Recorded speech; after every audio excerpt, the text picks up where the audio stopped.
میں کچن میں کھڑی برتن دھو رہی تھی کہ اچانک ممانی کی تیز آواز میرے کانوں میں گونجی۔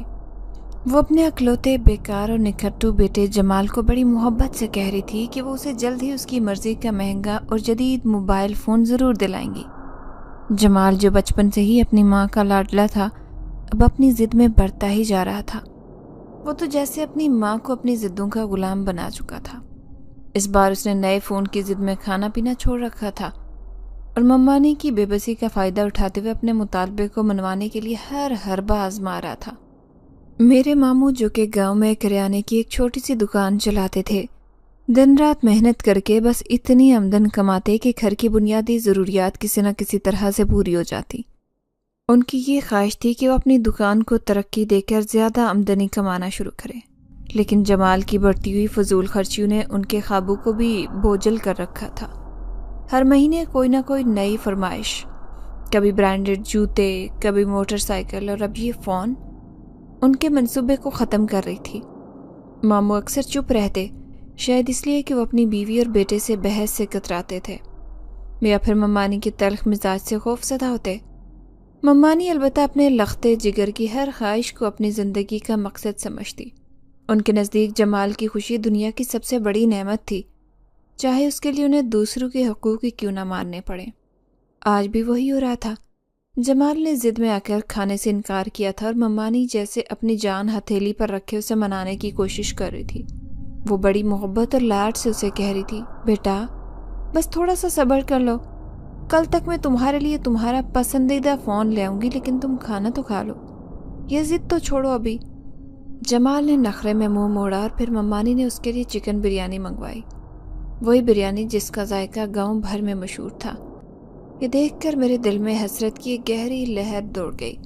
ممانی کے چہرے پر موجود شفقت اور خلوص کو دیکھتے ہوئے میرا دل چاہا کہ کوئی میرے لیے بھی اس طرح فکر مند ہو، میرے لیے بھی کوئی ایسی محبت کرے، لیکن میں جانتی تھی کہ یہ صرف ایک خواب تھا جس کی تعبیر ممکن نہیں۔ ممانی کے لاڈ اور پیار نے میرے دل میں چھپی محرومیوں کو مزید ہوا دی۔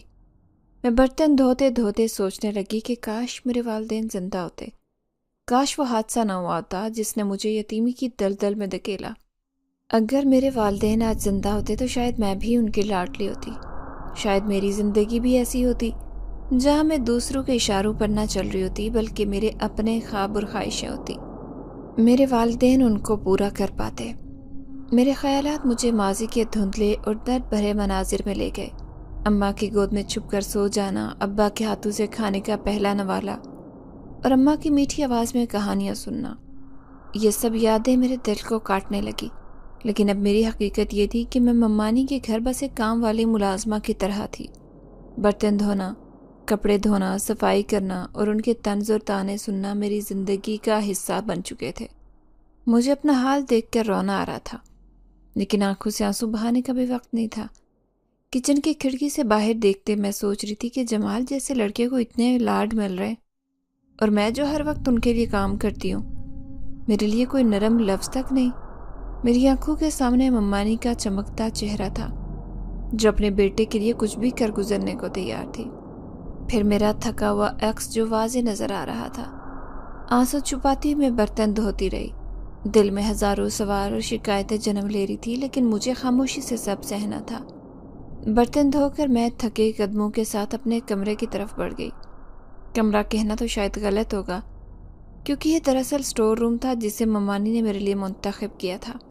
گھر میں اور بھی 2 کمرے خالی تھے جنہیں بڑے سلیقے سے سجایا گیا، لیکن مجھے اس کونے میں جگہ دی جہاں گھر کا سارا کاٹ کباڑ تھا۔ یہ ممانی کی سوچی سمجھی چال تھی، جیسے وہ مجھے میرے مقام کا احساس دلانا چاہتی ہوں کہ میں اس گھر میں کسی فالتو سامان سے زیادہ حیثیت نہیں رکھتی۔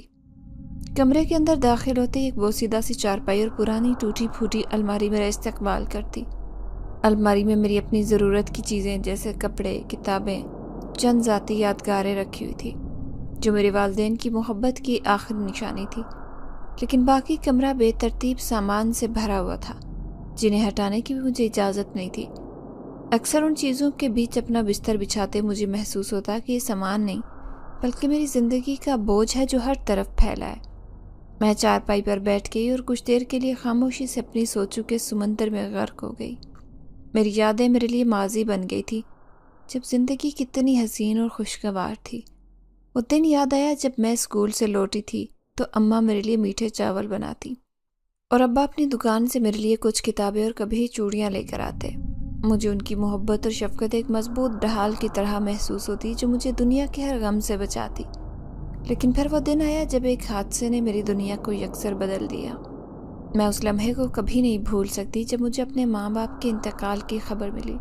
میں اس دن اسکول سے واپس آئی اور سامنے اماں ابا کی بے جان لاشیں تھیں۔ میری آنکھوں کے سامنے سب دھندلا ہو گیا۔ ایسے محسوس ہوا کہ میرے پاؤں کے نیچے سے زمین نکل گئی ہے اور میں ایک بے کنار خلا میں گر رہی ہوں۔ وہ دن میری زندگی کا سب سے برا دن تھا۔ میں پھوٹ پھوٹ کر رو کر بے بسی کا اظہار کر رہی تھی، لیکن میرا غم کم ہونے کی بجائے بڑھتا گیا۔ میرے ماموں، جو میرے ماں باپ کے اکلوتے قریبی رشتہ دار تھے، مجھے اپنے ساتھ لے آئے۔ وہ اپنی حیثیت کے مطابق میرے لیے کچھ کرنا چاہتے تھے، لیکن ان کی بیوی میری ممانی نے شروع سے ہی میرا استقبال سرد مہری اور کڑوے جملوں سے کیا۔ مجھے آج بھی یاد ہے کہ جب میں پہلی بار اس گھر میں داخل ہوئی تو ممانی نے غصے سے کہا تھا، یہ گھر دارالامان نہیں ہے کہ جسے مرضی ہو یہاں پر لے آیا جائے۔ ان کے الفاظ میرے دل میں تیر کی طرح چبھے، لیکن میں خاموش رہی کیونکہ میرے پاس اور کوئی راستہ نہیں تھا۔ ممانی کے لیے یہ لڑائی نئی نہیں تھی۔ ممانی کو ان کی کمائی پر صرف اپنا اور بیٹے کا حق نظر آتا۔ وہ ہمیشہ یہی کہتی کہ ان کے شوہر کی کمائی پر کوئی اور حق نہیں جتا سکتا۔ اب میری موجودگی ان کی برداشت سے باہر تھی۔ ماموں کی بے بسی دیکھ کر میرا دل خون کے آنسو روتا۔ وہ میرے حق کے لیے کچھ کرنا چاہتے تھے، لیکن ممانی کے تانوں اور لڑائیوں کے آگے ہار مان جاتے۔ میں اپنے بستر پر لیٹی سوچ رہی تھی کہ ہمارے والدین کا وجود ہمارے لیے کتنا قیمتی ہوتا ہے۔ ان کے بغیر دنیا کے رحم و کرم پر ہوتے ہیں ہماری کوئی فکر نہیں کرتا۔ یہ حقیقت میری رگوں میں اتر رہی تھی کہ میرے لیے اس دنیا میں کوئی نرم گوشہ باقی نہیں۔ مجھے یتیمی کا کڑوا زہر ہر لمحے پینا پڑ رہا تھا اور اس کا اثر میرے دل پر گہرا ہو رہا تھا۔ رات کے سناٹے میں جب سب سو چکے تو میرے آنسو دوبارہ گرنے لگے۔ میں نے آدھی رات کو اٹھ کر وضو کیا، 2 نفل ادا کی اور رب کے حضور خوب روئی، اپنی بے بسی اور دکھ اس کے سامنے رکھے۔ میں نے دعا کی کہ مجھے اس اندھیری گلی سے نکال دے، میری تنہائی اور محرومی کو ختم کر دے۔ میرے دل کی ساری باتیں بیان کرنے کے بعد مجھے راحت محسوس ہوئی، جیسے میرا بوجھ ہلکا ہو گیا ہو۔ پھر میں بستر پر لیٹ گئی اور نیند کی آغوش میں چلی گئی، یہ امید لیے کہ شاید کل کا دن آج کے دن سے بہتر ہو۔ اگلے دن صبح میں کچن میں کھڑی ناشتہ بنانے میں مصروف تھی، روٹیاں پکا رہی تھی اور ساتھ انڈے فرائی کر رہی تھی۔ میری طبیعت ٹھیک نہیں تھی، لیکن گھر کے تو کسی کام کا انتظار وہ نہیں کرتے تھے۔ ابھی میں انڈے فرائی کر رہی تھی کہ اچانک جمال کچن میں آ دھمکا۔ ہمیشہ کی طرح ہنسی مذاق کے بہانے مجھے تنگ کرنے لگا۔ پہلے اس نے کہا، یہ کیا بنا رہی ہو؟ لگتا ہے کھانے کے قابل نہیں ہوگا۔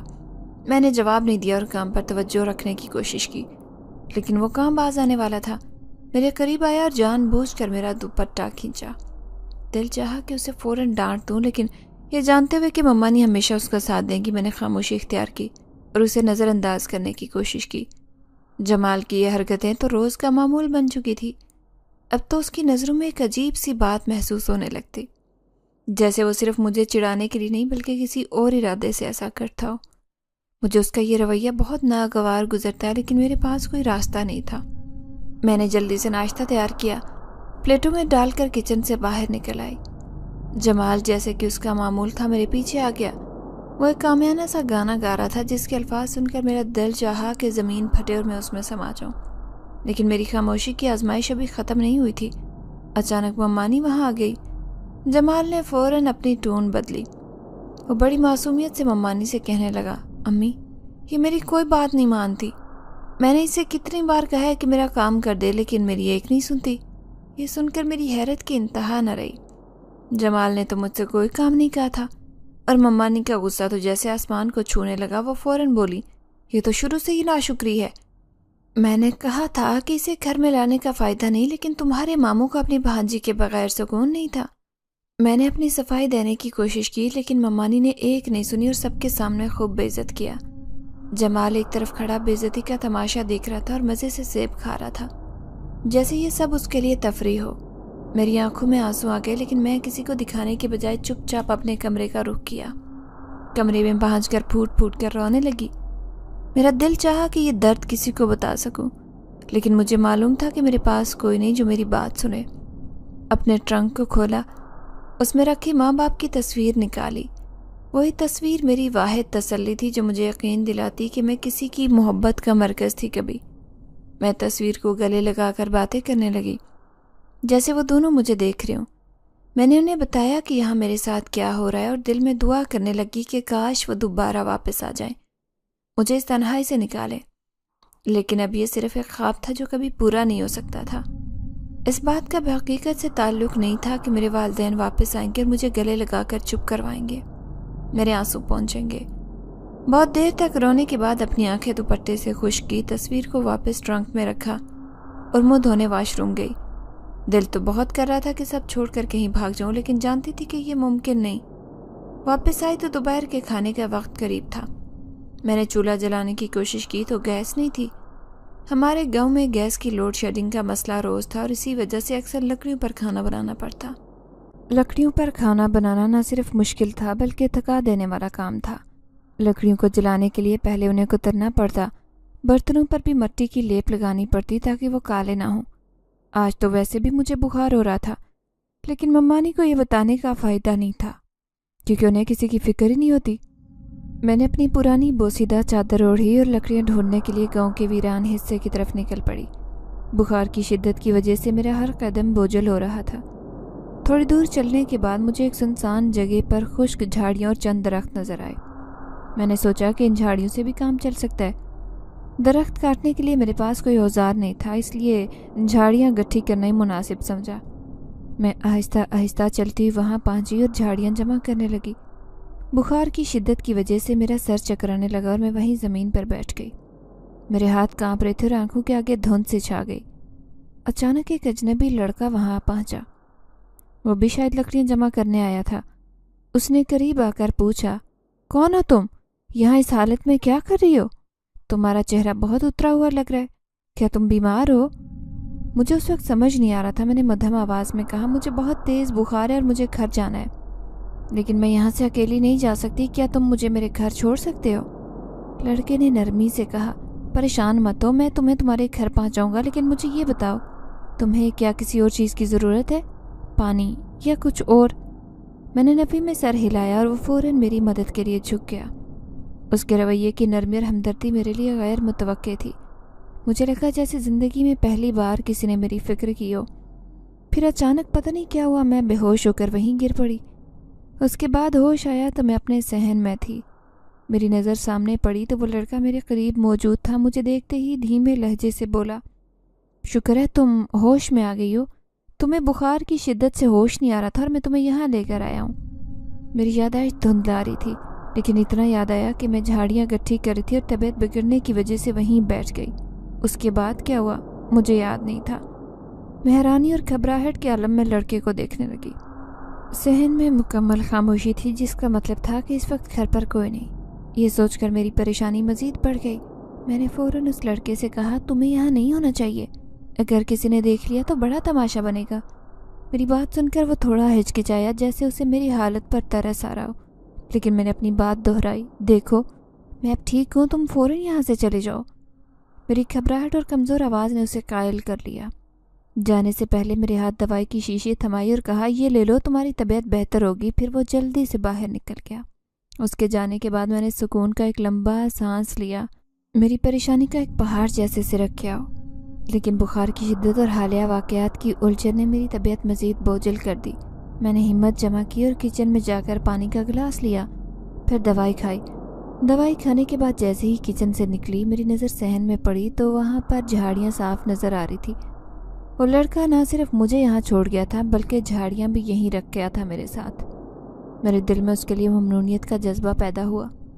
زندگی میں پہلی بار مجھے کسی اجنبی کی مدد نے اتنا سکون دیا۔